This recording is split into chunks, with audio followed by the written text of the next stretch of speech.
It's lovely. All right, I'm a big fan. Okay, Sheesh and Apes together strong. Already getting it going here as game number 1 Inspires gets rolling. Ooh, Apes Together Strong running a really weird composition. They're running that Brewmaster Monk, and they're running a Destro Warlock. Yeah, the Destro Lock coming in here for for Apes Together Strong. After seeing Shella use it in the Halls of Atonement, that dungeon, there's a lot of really big AoE. Here we're going to see a lot more of those small to medium-sized bulls. But so far on this bull, it is holding its own. The new meta being defined here right in front of our eyes. Also, we're seeing our third unique tank spec of the tournament in the Brewmaster Monk out of the Apes here as well. This is actually a great dungeon for Brewmaster. There's a lot of nice stuff that you can do on the spec, and it's providing quite a nice physical damage buff for their hunter as well. Yeah, it's a non-standard comp is how I think I would describe it, but at the same time, they do have a lot.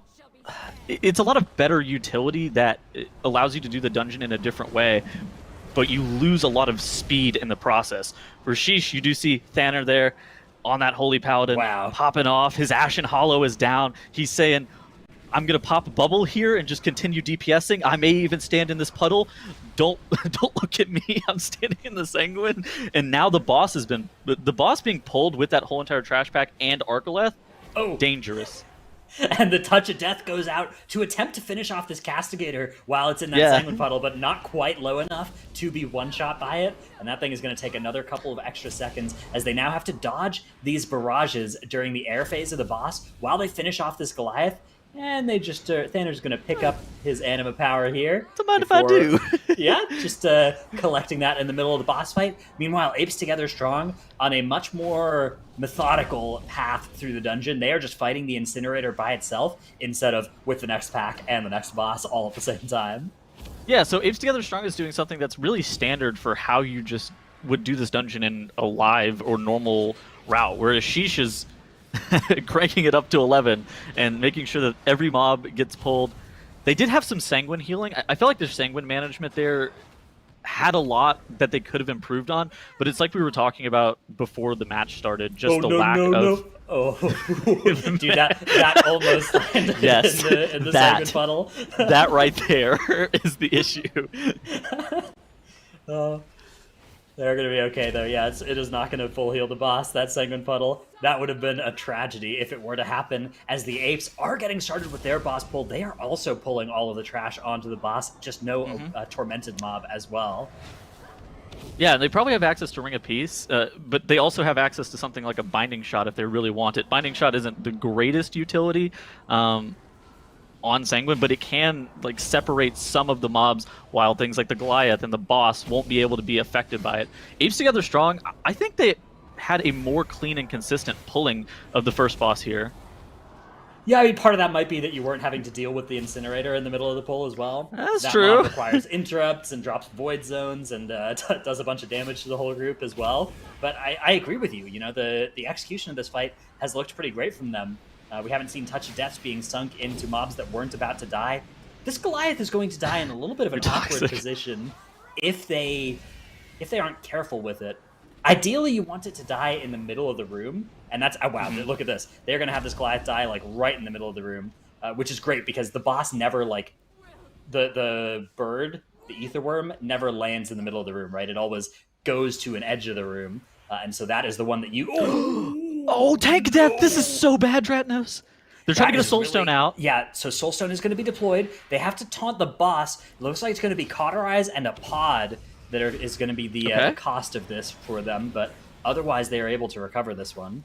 Whew, we're saved. Another advantage of this comp, a lot faster of a battle res than an engineering res. Yep, that is I don't know huge. if their mage is happy to lose pod and Cauterize at the same time, but it's better than wiping. Yeah, we take these. Do we? All right, so I have some data from production here. Sanguine has so far done over 1 million healing on the side of Apes Together Strong, actually. 1 million of that was on a Castigator, I think, right near the start of the dungeon. So actually, it is an affix that is proving to be a big challenge for both teams here. And like you were saying, I mean, that's just this dungeon, right? You have Castigators who at least you can move with some effects, and you have Goliaths, which you can't. And if any of those find their way into a Sanguine Puddle, it is a disaster. Apes Together Strong, his healers died, but it looks like they're going to be able to kill off this boss. And once this boss does die, they do unlock a checkpoint where they can release. So it shouldn't be too bad. Although, it's not preferred to have your healer costing you 5 seconds of time. Oh, and look at the differential in the health Praetor. between these Goliaths here for Sheesh. That You Praetor. can see one of them, the full-on Sanguine healing. Get is out of gonna there! come out. It is refusing to move. Get out! Please! The Praetor starting at 10% health, healing all the way back up to 80. That was really sad for Sheesh. Pain. That is definitely a pain moment. Now they have the Goliath casting, and 2 Praetors still active, dashing around. And you never know what's going to happen with this next dash from this Praetor Dreadnoughts. They've done it. We're fine. They have achieved victory on this day, and they will be advancing through the rest of the dungeon. They do have a Kyrian gamer and Andy, their tank, which means they get access to those Kyrian spears. So we can look for that to be used to facilitate a big pull potentially here. Although that can be sketchy with Sanguine active. You know, everything is stunned, and if you get a Sanguine Puddle under them, you can't even easily move them out there. A lot of the times, or at least last season, teams had to wait for specific patrol timing to be able to get this pull dealt with. Yep, and so they have to wait for that great patrol timing again. They're getting everything grouped up. I suspect that they're going to drop their spear here in just a second. Ooh, Ashen Hollow has gone down. Those Ether Divers notably have so much little HP compared to the Goliath, but you saw the Sigil of Chains pulling all of the trash off of that Goliath. Oh, beautiful. This is beautiful. fine. Beautiful Ring of Peace there by Nezro. And this is a phenomenally executed pack. They're going to finish off that Dark Praetor before it can find its way into a puddle. And you can see just that overflowing font of Sanguine there, where the 5 Ether Worms all died right on top of each other. Beautifully, beautifully managed by Sheesh. That is a pull that I suspect they have practiced many times. And you know what they're going to say to those next 2 mobs? I don't care about you. Goodbye. Yes, we aren't going to pull you. We're jumping right over the edge and just getting ferried back up here. This is a big adaptation as well. It means you just don't have to fight those 2 slow mobs, and you get to go right into the rest of the dungeon. It's funny because if they are walking back towards the ledge, then you're able to just walk around them without having to burn any invisibility potions or anything. But if they're walking towards like back towards the beginning where you came from, then I don't know if you're able to just generally walk around them because the Praetor is further over to the side. Yeah, it is an interesting dynamic here as they do get into Ventanax. You can see hanging out just over in the background is Oros Coldheart. They are not going to bother with Oros Coldheart. Oros Coldheart is not something that they care about. They aren't going to bother with that big trash pull either. So they are at 63% count. And I suspect they are planning to get the most of the rest of that just from the area before the third boss. Yeah, that's what we've seen in the past, is where there are some dangerous mobs that you probably don't pull on live. They're called Hellions, and they do a pulsing AoE damage.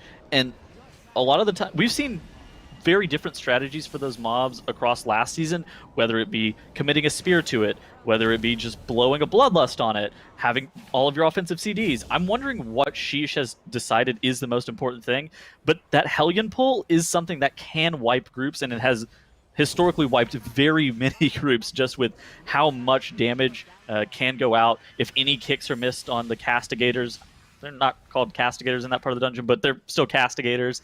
If any casts end up going off, then it will also cause a wipe for Sheesh. Yeah, those sorts of things can be incredibly damaging. You know just how deadly those Hellions are is on live. You pull like one by itself, right? You pull that one Hellion right at the front of the stairs by itself, and like that is a scary moment. So here, if they're planning to pull, Hellion plus some more, that just goes to highlight how deadly it is. And Hellions are another type of mob that just do not respect knock effects and crowd control and stuff. So if one of those lands in a Sanguine Puddle as well, I mean, it's just tragedy all the way down.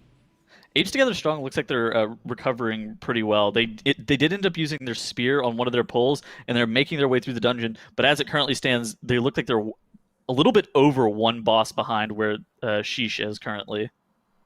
Yeah, so it's not an insurmountable gap. We've seen teams lose a tremendous amount of time to the 3 mini bosses at the end of the Yeah. dungeon. So in Spires in particular, it is never over until that timer stops. But Sheesh are very likely to reach that point with, say, a wipe or two to give at this pace. Yeah. Sheesh now tabbing out, changing their playlist, Yeah. scrolling through Twitter, making a tweet that they're currently on the Angel and Spires of Ascension. Now they have landed and they're making their way towards the back half of the dungeon. Looks like they are going to skip around here. They are not interested in that first Hellion, but they will be, and they're not interested in Sagadon there either, or in Varuth there either. So they're not going to pull the Executioner. That means they're going to be dealing with the last boss with a healing reduction. Here's Sagadon. Let's see what they're going to deal with in this area. And yes, where's Andy going? He's going off on an adventure towards a Hellion pack over there. And are they going to be bringing this back onto Sagadon, perhaps? Oh, Sagadon's getting Mind Soothed. No, they're not. So Sagadon is also getting skipped, as everything around Sagadon is getting pulled and getting pulled through here. Yeah, it's interesting. Okay, so they pulled everything perfectly through. Ashen Hollow goes down. This pull is absolutely massive. You did see a leg sweep come out, and right as that leg sweep expires, they drop that Kyrian Spear to keep all of the mobs stunned for another 10 seconds. But it's Sanguine. Ring of Peace comes out to try to separate the mobs away. And the Hellions are just standing in that Sanguine Dratnos, healing back up for a second. They both leap out in unison away from it, pulsing AoE on the rest of the party. Ooh, that was a really scary pull by Sheesh, but they were able to get it done. That was a great Ring of Peace. Yeah, they do have an extra Justicar over there that they are going to pull, presumably into some more small mobs, if I had to guess. Yeah, it does look like... maybe they're just going to fight this thing by itself for a little bit? Wonder what the logic is behind this one. Maybe just a cooldown recovery moment here. Oh no, yeah, they are going to pull. They are going to pull the Usurpers as well, dropping that Ring of Frost as well, letting them group everything nice and safely. Oh, the big advantage of the mage. It's because of Sanguine, because they can't like pull the Usurpers and the Justicar in and deal with it without the Sanguine. And okay, so yeah, look at that leg sweep coming in at the last possible moment. They dropped that Ring of Peace too. Beautiful. They had neither of those things available, is what I would have to guess it is. So well, now, and they wanted it to be... so it's sort of a similar theory to Bullstring, right? You want everything to die around the same time, so you just fight the high health mob by itself for a little while. And that's exactly what they did there. Beautifully executed. They are now at 88%, which is the magic number. At 88%, you don't need any more trash, and you can just go up and get your last 3 hits of 4% from the mini-bosses. So they don't need the other side, anything there at all. They have 1 Anima power, and they will be fighting Devos with 3 auras, but before that they have to get through Orpheron and those 3 mini-bosses, and that is no easy feat. Yeah, which is harder, 3 angels at once or doing Devos with the 50% heal reduction aura? Because that's the one that they didn't fight. They fought Incinerator, which is the dot, but Varuth is the one that has the 50% healing reduction. Yeah, so the nice thing about Devos is that she actually gets far enough away from the party during the intermission that you don't have the auras affecting you while you are dealing with the orb collection. And that is a pretty healing intensive moment as well. But you can dump a mana pool, a huge amount of your mana pool, while the aura actually isn't active and still get full effectiveness from it. So if that is well managed, I think they'll be able to make it happen. And I would bet that even on a 20 Tyrannical, it's still going to be those 3 mini-bosses that are the biggest danger, especially because we know they don't have a Kyrian Spear, right? They speared that Hellion pull and the Ether Worm pull earlier, which means there are no spears left. They are going to be dealing with them au natural, a la carte, al dente. That is not what al dente means. Pretty sure it's accurate in this case. Okay, I'll take your word for it. At the same time, the debuffs on Devos are really, really scary. So there's a lot that's going to be going on. This is going to be one of the first dungeons. Is this the first dungeon that we've seen be done with 3 tormented debuffs? No, we saw it in Plaguefall out of Perplexed as well. So that was an impressive feat there. That was a 19 fortified setting, though, not a 20 tyrannical. So this is a ratcheting up of the difficulty on it as well. I think we also maybe saw it in the halls as well. In the halls, that makes sense. Sure. Yeah, I think we did. Chamberlain is such a weird fight where you can you can make it work if you really need to. You can make it work.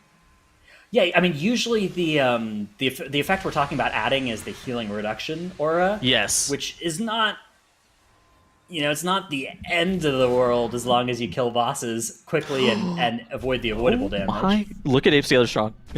Oh, what are they up to here? Wiping. That's what they're up to. Okay, I see. Yeah, look at the Sanguine as well. That is going to prevent these mobs from Wait, being they may live. particularly Hold on. killable. Oh man, everything They're in is so much so trouble low. here. They're in so much trouble, but everything is so low right now. It would be just awful if they had a wipe. Oh, their healer's dropping to 5% health. Oh, he's dead again. And they don't have any battle reses left at this point. Yeah. Oh, they're going to try and keep it going here for a little while longer, but you can see just all of these damaging effects, and it's going to be a pod tender out of Hogs, their Warlock, the final player in combat. That is going to cause the mobs to reset here. They're going to have to give this pull another shot, but here we go over on Sheesh's side. The Ashen Hallow, the Bloodlust, every cooldown in the game, and all 3 Angels are being pulled simultaneously here. These need to die within about 5 seconds of each other, or else any that are still left alive will fully heal and gain the abilities of whichever mobs are dead. Thanner bubbling, standing in the frontal, standing in the puddle from the spear. That's what Bubbles for. Now he has to dodge again. You do see that Karma is coming out. This is a really dangerous pull with all of those Angels alive, but that was perfect from Sheesh. Just absolute pristine execution, getting all of those Angels killed off within 5 seconds of one another. They ended up... It's so much different from how they would end up pulling this for the Great Push. So them having to retool and refine their strategies on a different level to pull all 3 of those Angels at once just shows how much time and dedication they have put in this dungeon. Yeah, this is putting the rest of the tournament field on notice, especially if they can kill Devos here with these 3 tormented auras affecting it as well. I mean, this is going to be a very fast Spires plus 20, right? A sub 20-minute run potentially here that we are watching unfold. I mean, this is definitely something that if you're trying to get one of the spots to qualify out of this group, it looks like you're going to have to go through Sheesh to do it, and it looks like that is not going to be easy at all. Yeah, everybody's dropping so low just every single time that AoE goes off. In addition to that, they are getting those debuffs. And it's like we were talking about, the 50% healing reduction. Just look at how low the party is. But once they do get Devos pushed to 70% or 80% HP, she will jump into the middle of the room. And then once she leaves the platform area, she's no longer in range. She's no longer targetable. And the debuffs just expire on all the players, as you see on their frames right there, allowing Thanner to get everybody topped up quickly. Yeah, could you imagine having to go and collect your orbs while slowed by No. 50%?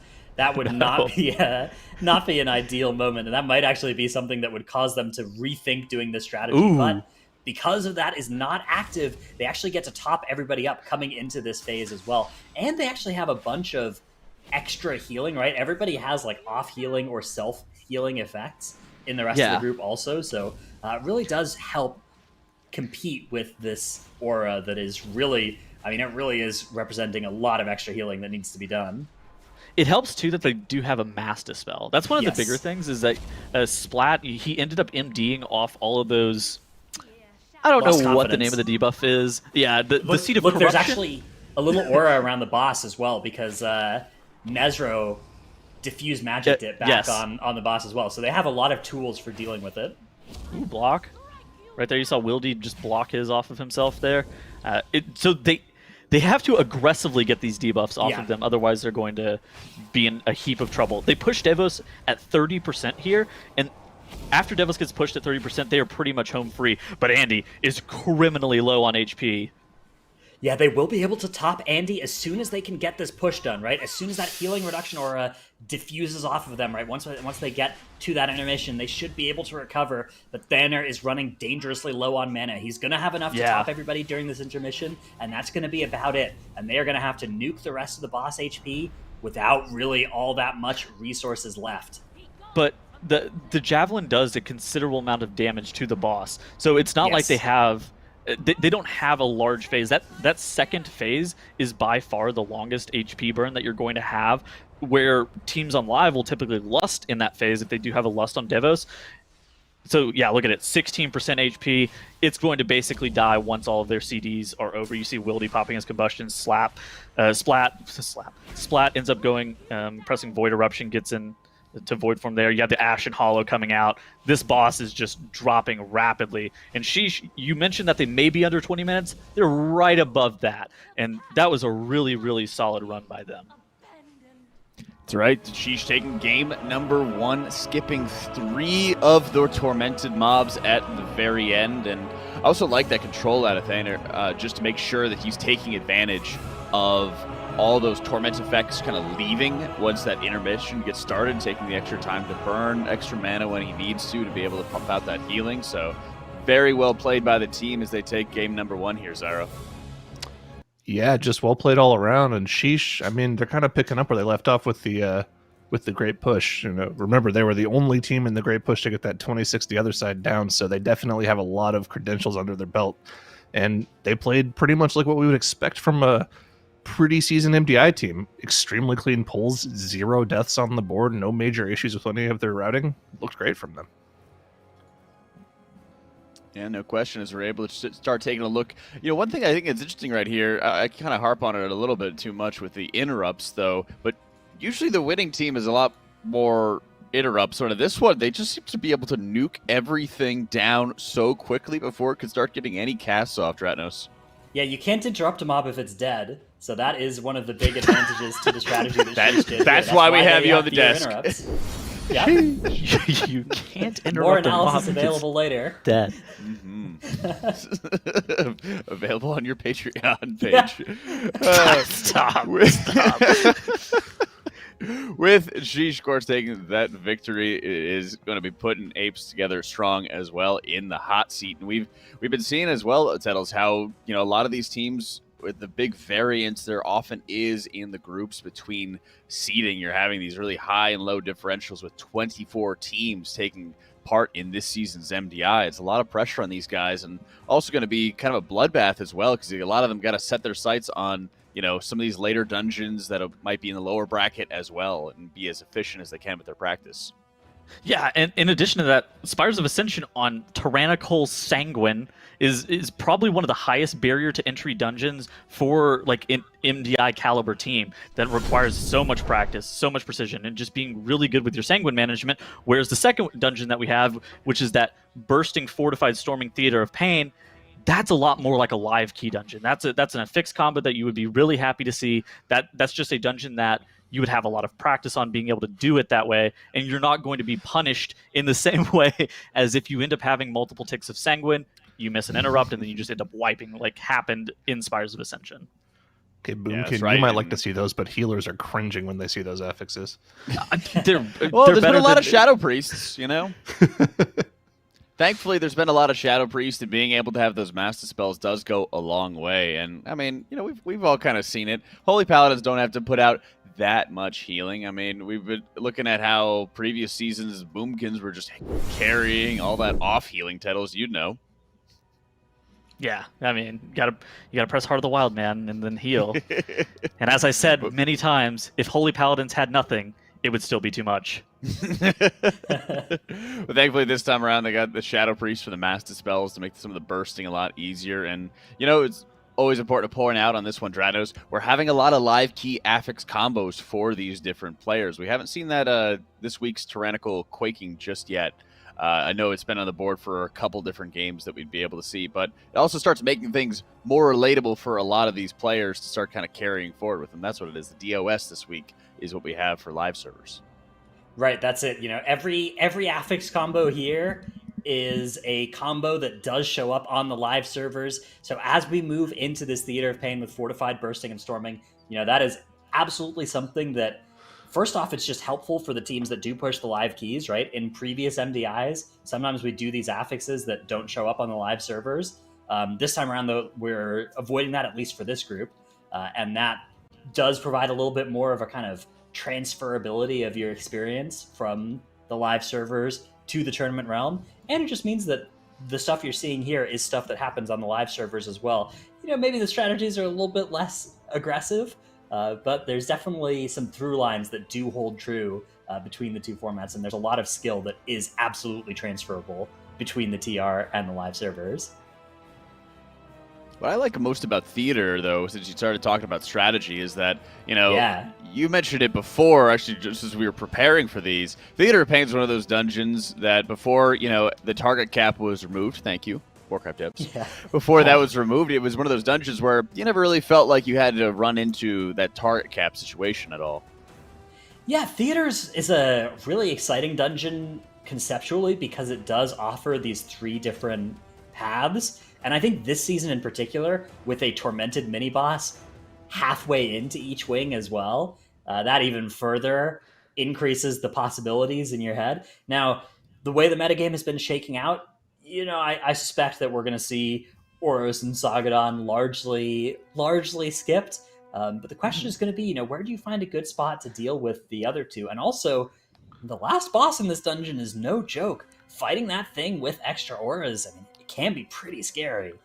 Well, something extremely important to mention in Theater of Pain in particular is one of those defensive tormentors, either Sagadon or Oros, is in the arena where you get sent down to battle against one of your teammates.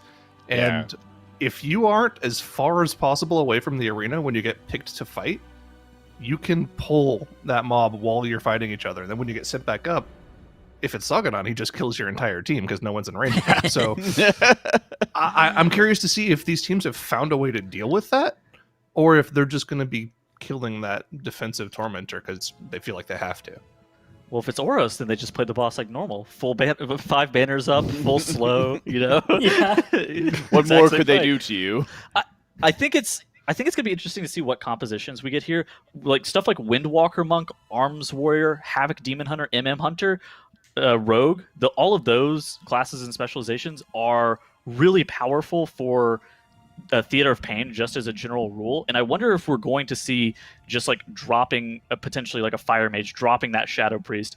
We've seen some Warlocks. I think that Warlock is also just not that great in Theater of Pain relative to some of these other melee cleave options. I wonder if you are going to see some of those more target capped, some more of those target capped specs. Oh, we've been seeing Jack, how's your Frostmage and what's that? I said, how's your day? Oh, you know, it's nice to be on the no glasses team rather than the. Oh wait. You know, he's changed sides. Everybody's changed sides. Wow, production just shaming our guys into taking off the glasses. You just hate to see it. I wish I had my glasses somewhere around here. But you know what? My day's been going pretty well here. Sheesh, very impressive. Going into theater, we've been seeing pretty much like non-stop Frostmage as well, Zyro. Was that something that you thought was going to be on the radar early? I was going to expecting some kind of mix of fire and frost, but frost's been nuts. Yeah, I'm not too surprised at all. It's actually been something that I've been implementing in my live keys as well, just because it's so useful for mob grouping. And like in particular affixes like Spiteful, it's really useful to control those mobs as well. But looking at this Theater of Pain, I don't think either Fire or Frost is the play if you have a mage. I think you actually could see Arcane Mage here if one of the teams plays really. Mage. So, I don't know if it's in Wildy's repertoire. I don't know if he plays it on live. I think he's more likely to play Fire, but I think Arcane is actually the best choice in Theater of Pain. Interesting. Well, these teams are getting themselves ready, so we'll be able to start looking at what they have to offer us and being able to see that variety from the specs is, you know, everyone's kind of figuring out the MDI meta together as we go into it. Theater of Pain, game number 2 between Sheesh and Apes together strong. Let's get into it. Somebody has to control Jack. Yeah. All right, and we do actually have a Destruction Warlock coming out for Apes Together Strong once again, and it is going to be the Fire Mages will be the choice of spec from the blue classes on both teams. A little bit of a difference, though, actually, in the rest here, the rest of the DPS comps, right? Windwalker Rogue on one side and Hunter Destro on the other side. Pretty cool little adaptation here. Hunter, of course, one of the big strengths you get is the 2 Sylvanas items, right? You get the quiver and the bow, and the bow is actually kind of sick for M+, because you get to silence stuff with your Wailing Arrow cast. That can actually be really nice in some pulls, like the first pull of Gorechop's Wing.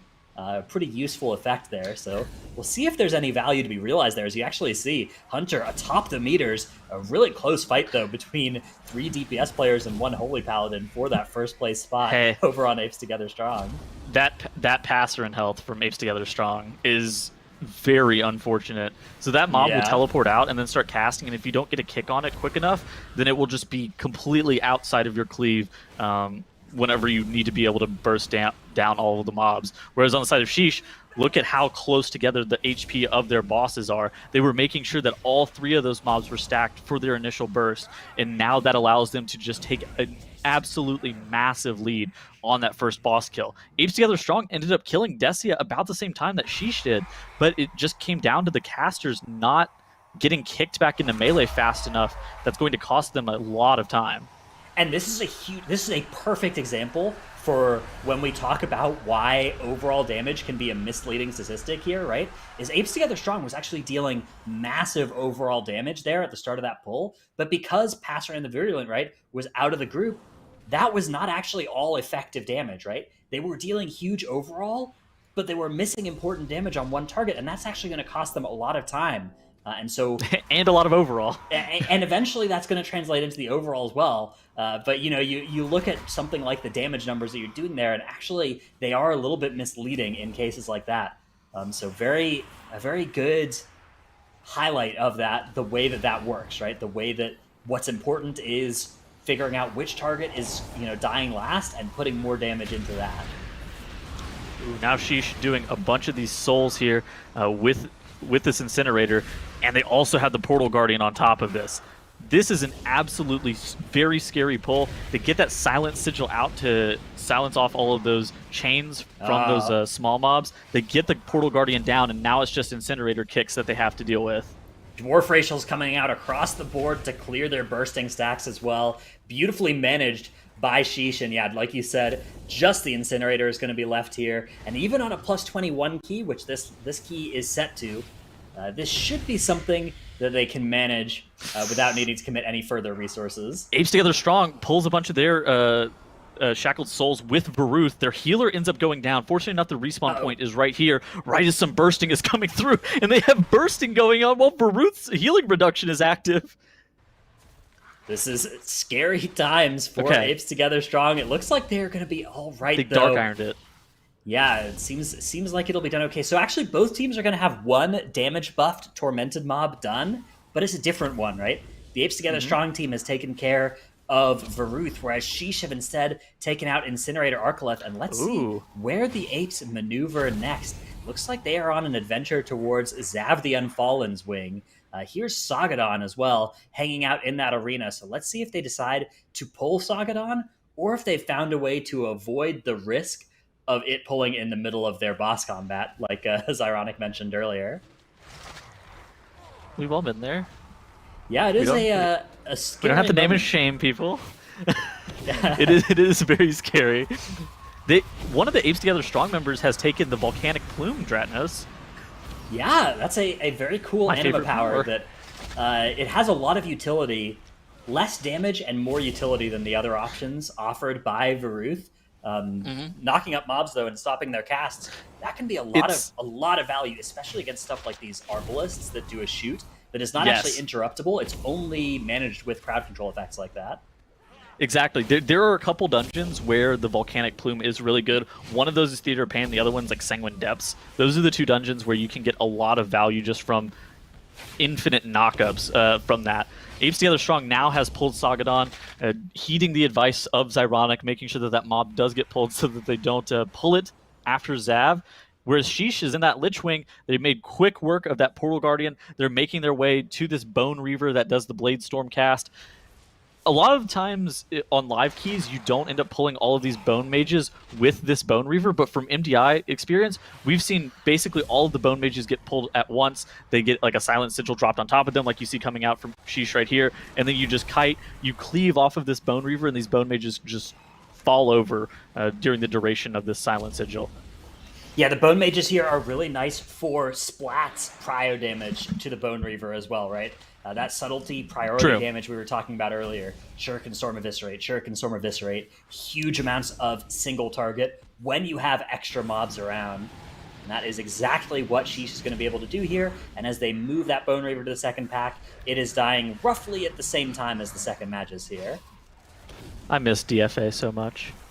Yeah, DFA Death from Above. The good old days of Subtlety Rogue. I Oh miss man, too. bring it back. Bring it back. We need it. Mr. Blizzard, please. Just launching yourself up into the air and then landing in Dying. a void zone and dying. Yep. Good times. It always ending. Yeah. Never making a cool tech. Always dying. This expansion in particular, like you would just launch yourself up into the air and you'd see like 4 frontals start casting. You'd be like, oh no. I've made a Me horrible yelling mistake. Midair. Yeah. All right, now Sheesh are dealing with this last platform right before the Lich. They do not have Bloodlust available for this boss, so this boss can be really dangerous on high levels of Tyrannical, although on a 21 Fortified, with these affixes, these guys are pros. They're going to be able to deal with this really easily. Yeah, there's no way they could wipe here whatsoever. Absolutely No way, impossible. absolutely. Especially not if they pull 10 Shackled Souls with it somehow. All right, Sheesh getting into Gultharak here. And yeah, like you said, the Shackled Souls do join the party here. It's going to take them a little bit, so they get pulled, and they Ashen. evade for a little bit, and then they snap, and then they evade for a little bit, and then the damage can start happening to them, and that is what we're seeing here. As it looks like one soul was not quite pulled. Wildy's going to head over there and toss over an ability to make sure that they can get all of the Shackled Souls into this Ashen Hallow. It's actually pretty important to get them done before the Hallow expires, especially with the bursting. They would like that to be healed for free with the Ashen Hallow, if possible. Yes. That is exactly true. Making sure that they die within that. Look, on window. the side of Apes Together Strong, Luca has, Who are they summoning? has failed to skip somehow, but they have the Warlock utility here. They are going to be able to actually summon not just Luca, but also one of their other players, their healer, who was left behind also. So this is a big Warlock value here coming out for Apes Together Strong. They will be able to get started on Zav shortly, thanks to that Ritual of Summoning. Reasons to bring a Warlock. Infinite health stones. Great utility. Can summon whenever your healer misses up his invisibility potion skip because for some reason he popped a damage potion instead of saving it. Great utility. Apes Together Strong, though, I mean, it's not the worst possible thing. I guess it's the best case scenario then, because they didn't have their healer there. So instead of having to burn Battle Res or something, potentially, they were able to just get it with that summon. Yeah, the summon was actually pretty big there. Yeah. Big piece of value as they now head into this fight. And like you said, they're now entering the player versus player combat. It looks like they are going to be having their Warlock win this fight. Not going to attempt... Looks like the AWC. Yeah. They're getting right back into the boss. Meanwhile, Sheesh are maneuvering around the dungeon. They have 2 wings left. They are also choosing Zav next. Let's see what they choose to deal with in regards to Sagadon here. Thanner cracking a smile as they're making their way through the dungeon. Now he's dropping his consecration, showing the mobs that he means business. Now they have the mini boss pulled. They're eyeing Sagadon. Thanner's edging closer. He has his wings popped. He's edging even closer to Sagadon. He looks like he's getting ready to pull it himself. He may judge it if he's not careful. Yeah, that's one of the if you have a paladin with wings in your group and you don't pull enough, they will just pull more for you. They will just cast that judgment on those extra mobs. So you better be ready for it. That's one of the quirks of playing with that spec. Interrupting roar coming out. Now they're walking farther away from Sagadon. I wonder if they're going to skip it because they are edging their way towards the next mini boss instead. Yeah, like Zyrotic hinted, there are strategies to prevent pulling Sagadon during the boss fight. Yeah. I believe the technique is to be like right up against the door of Zav's room as the dual cast is about to happen. But we'll have to see if that's what they're going to go for, because, I mean, if you mess that up and you pull Sagadon in the middle of the boss fight, that is how Apes Together Strong can gain a huge amount of time against Sheesh, something like that happening. All right, so now the Mangler going down. No more mangling. And it looks like they're going to get the next mini-boss spawned, and it's Harudra, even though that's not the name of it. Ooh, actually, here comes the shroud, and okay, so Shroud they are going into to pull this blind, pack. into pull Oh, it, into a failed incap it. skip. Yeah, this doesn't seem like what was supposed to happen here. Looks like they're going to be using line of sight to pull the mobs together. A little bit of miscommunication as we have Ring of Frost, Ice Nova, Ring of Peace all coming out and doing There's a vanish conflicting used. things. Yeah, There was to a- the mobs. I think something went wrong, but I'm not sure what happened exactly. But it looks like everything is recovered. They do get wreck, which is very fortunate for them that they didn't end up getting the other mob. Oh, their monk goes down. Oh, Gratness, this is gonna be a full wipe. This is gonna be a full wipe. There's no way that they're gonna be able to recover from this. I wonder how they can recover best from this situation. I think they're just going to all wait until this is over and then release, but maybe they'll do some kind of stealth mission. No, okay, it's not going to be a stealth mission. It's going to be a full release here. That They is lost a their shroud. huge window that has just been opened for Apes Together Strong. Ooh. Both teams are working. Once they finish the bosses in the wings that they are currently in, they will have pulled the exact same set of enemies as each other, and so we will be able to get a good point of comparison between the two times, because otherwise it can be hard to tell who is ahead in this dungeon, right? As you do have, just completely different paths often being used. Oh no. Sheesh, it looks like they were maybe once again attempting a skip of some kind, but I'm not sure that this was what it was supposed to look like. So, okay, they've done so it. Andy had to pull Harudra off to Yeah. the side and meld him off. And they did that, yeah. They were able to avoid having the mini-boss in here. So now they're just going to fight these 3 mobs by themselves, which again, I'm not sure if this was part of the plan all along or if this has been an adaptation. I would say that this is probably not intended. I have to question whether or not full wiping and then having to reset. Okay, look, obviously is that was intended. not part of the plan, but like, what exactly was supposed to happen with that bridge patrol? Ideally, I think it was. I think supposed the to moment- be killed. Yeah, The moment that your sub-rogue has to pop vanish, I think something has gone wrong, right? it's certainly not an ideal situation as they do move now into the mini boss, and it looks like Apes Together they're strong. Yeah, Apes Together Strong are going to get another summon here. Now, Front of face. summons are good utility, but you're not hoping to have to cast multiple summons in each dungeon normally, unless you're doing some kind of really cool skip. Usually, it means everybody something has feasting gone horribly up. wrong. Yeah. The soul well was down. They said collect your collect your lock rocks. This is fine. Yeah, they should be allowed to just call like a 20-second timeout, right? And just have both teams like take 20 seconds, eat a feast, get their health stones, stop the timer for a little bit, have a nice pot of tea, and then get back in there. That would be a civilized way to do these dungeons. It's the Warlock advantage is that you can call multiple timeouts per dungeon if you need to summon, lock rocks, feast. It's the Warlock utility. All right, Sheesh are getting started with Zav the Unfallen here, so even with those deaths, it appears they have a sizable time advantage. Let's see, though, what is the deal with Sagadon, because Sagadon is waiting down there in the boss arena, and if they do not do this correctly, that will cause them a huge problem. The first duel comes out right after this combo. So right after the third ability, the chains come out, something in the range of like 5 seconds right following this massive cleave. They do have an oppressive banner out, so that's going to make positioning a little bit more difficult. And it seems like they were kind of YOLOing their positioning. Whoa. And it looks like a Windwalker monk may have been dropped right on top of Sagadon, but Sagadon does not seem to be aggroed. Yeah, it looks like they've maybe done it. Yeah, it seems like Sagadon has not yet pulled, so mission accomplished, hopefully. Maybe if the observer can get over there.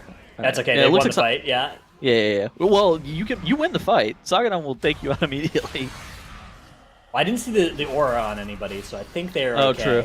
Yeah, and that means you're they right. have just one more duel left before they'll be done with this fight. So if they can survive that, they should be in good shape. But it is, I mean, it's so sketchy. It's so tenuous when you do get sent down there. Another banner coming out. Chain's coming out here soon. Yeah, tank combo, and I think it's after this tank combo that we will see people thrown down there. Maybe it's going to be another set of AoE abilities. Yeah, here it comes. Oh, okay. Oh, maybe they're only going to get one chain. They can kill the boss fast enough. Yeah, 10% of the boss health. I don't know if they're going to be able to beat it. Even if Sagadon pulls from here, I think they'll probably be fine, though. The boss is already almost dead. True. I mean, they clearly don't want to fight they would rather fight it with the aura, is the thing. Okay, yeah, they've done it. Sagadon has not been pulled. They were both thrown Excellent. into nice spots here. And I wonder if you're even supposed to kill the other person here, because you're literally just going to get thrown up to Zav's room, and Zav is then just going to be dead instantly. And yeah, there you can see. And now you have to just jump back down anyways. I guess it's fine. You could get a little head start, though, by being already down in the arena. Nezro was Fist of Furying Splat there, when in reality, whenever I watch the AWC, the only thing that Windwalker monks do is spam spinning crane kick, so I don't know what he was doing using his abilities there. Yeah, you know, AWC and MDI, that's one of the best reasons to watch AWC, is to get your strats that you need to win the duel against your teammate in the Zav wing. That is important. And remember, you know, even if you're not going to win, you can at least prolong the fight. Toss out some crowd control effects, you know, gouge, blind, Ooh. kidney. Make sure you drop your port up top before you get chained down, and then port back up to the boss room. Does that work? I don't know. Nobody. I don't think anybody is ridiculous enough to test it. Well, I am. I'll test that. All right. That sounds Well, like that. you report back, okay? Yeah, I'll let you know how it works. I'll tell you next weekend. Oh, goodness. Nice leg sweep coming out on all those casts. The meat shield. Ooh, a little bit slow on the interrupt, but only one tick of that shield coming through. Sheesh is doing a great job of having everybody stacked up in a melee, not letting those mobs that are leaping out get spread. They are rolling their bursting, which is not ideal, but they are all Alliance, and 4 of their 5 members have access to that Dwarf racial, which would dispel that bursting if they needed it in a pinch. Yeah, one of my favorite parts about this expansion is the mobs that are thematically the same, doing the same abilities between different dungeons, right? So you have those mobs that cast the meat shield, and they're in this dungeon and they're also in Necrotic Wave, right? Yeah. And if you know how to deal with them in one dungeon, that knowledge transfers over to the other dungeon as well. And that is a really tough mechanic to... Dranos! What? Oh my gosh! Do you know what's happening? I think Wildy is going off, and he's going to pull Gorechop, and it's going to snap them all the way through the floor. Yeah, okay, I know, let's take a look at what this is going to look like here. He's going to have to fight Gorechop for something in the range of probably like 10 to 15 seconds before he does his first Yeah, so rip it's going to be Ice but Block. he has Ice block. Block is the technology you use here. And so, yeah, here he goes. He's going to get his Disciplinary Command first. He's Ring of Frosting those 2 mobs, and he's going to get combat with all of these he's pulling things. more mobs. He's going to pull Gorechop as well. Okay, now he's running away. This is so he's cool. Altered back to the front of the room.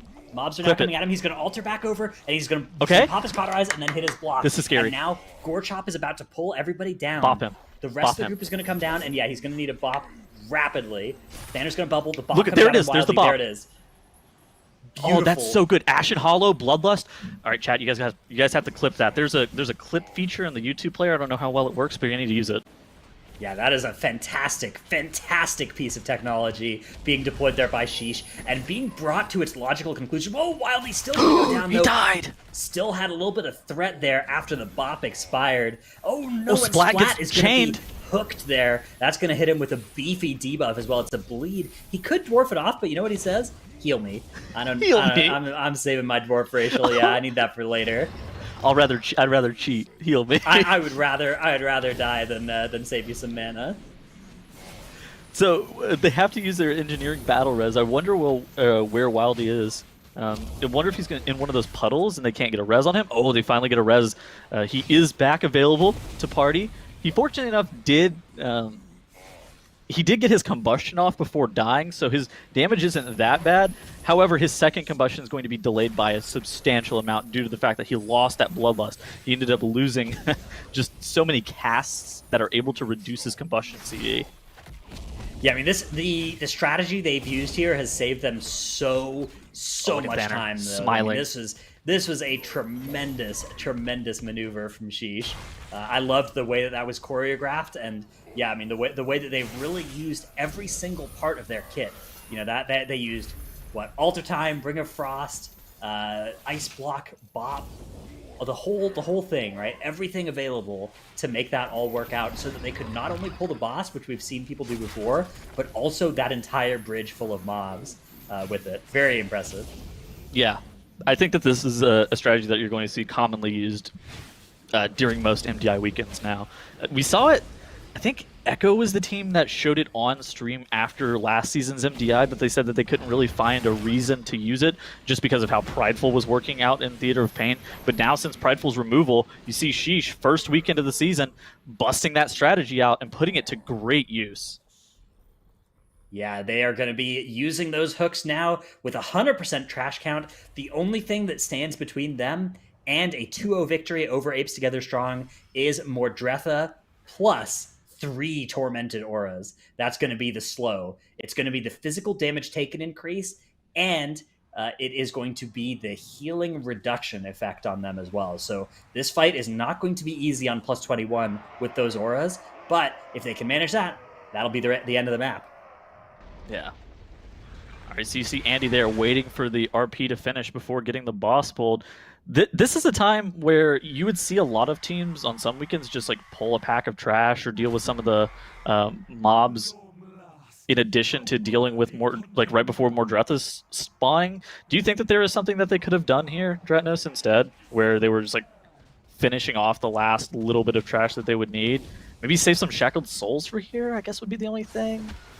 Yeah, I think that this makes sense the way that they've done it. You know, you'd be making a more efficient pull now, but you'd be making your earlier pulls less efficient, which, you know, it all kind of washes out if you do that. I guess it kind of depends on the affix set, too. Like, yeah, if there is like a bolstering or something silly at the beginning, right, then you're not able to pull all of that trash into the first boss. I think you really just want to pull this boss with, like, nothing else to worry about if you're going to have 3 Tormented Auras going on. As we see Mordretha reaching that 50% mark, this is going to be where the healing starts to get rough. As at 50%, she is going to blast the entire raid here for a bunch of damage, and that is all going to need to get healed up there. Huge shields and actually a Karma, I think, used there as well to prevent the damage from being too costly, and you can see they've been able to mostly recover from it. Andy is the player in most danger here. This boss does quite a bit of damage to the tank with those scythes. Yeah, those scythes are 50% physical, 50% magic damage. So, like you said, Andy just getting absolutely crushed by them. Yeah, they nearly getting hit by that charge as well. This is so nasty with the move speed reduction. You're getting pulled all around the room, and there's so many deadly spots. But the boss is at 20% health and falling quickly. They only have to hold on for a little while longer. The next set of chargers are coming out, as is that Dark Devastation. They need to dodge all of these effects, but if they can do that, that's the end of the boss fight at 3% now. And there it is, Sheesh, with the 2-0 victory over Apes Together Strong. Impressive performance with some innovative strats, putting the rest of the tournament on notice here. Ooh, sheesh. Doing a great job there in Theater of Pain, taking that 2-0 sweep. And you know, we had talked about it. You mentioned it during the cast as well, Dranos. We'd seen that this was possible in the past.